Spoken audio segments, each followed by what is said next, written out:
אני רוצה שתסביר לי מה זה בפועל הסכם שלום בית. יש הסכם שלום בית ויש הסכם שלום בית ולחילופין גירושים. הסכם שלום בית מפרט את הדרך שבה אנחנו מאפשרים לצדדים בהסכם ובהסכמה של שניהם להמשיך לחיות ביחד ולהגיע לשלום.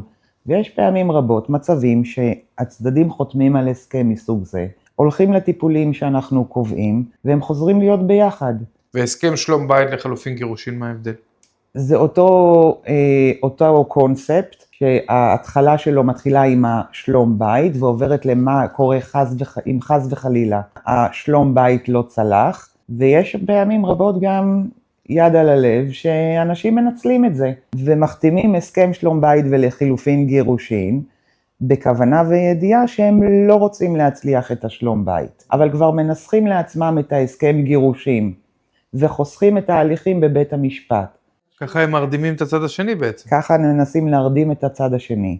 ולכן חשוב שעורך דין שמנסח הסכם שלום בית ולחילופין גירושים, יבדוק טוב טוב בציציות שמה שכתוב גם בהסכם גירושים משקף נאמנה וטובה של הלקוח שלו או שני הצדדים, במידה והוא מייצג את שני הצדדים.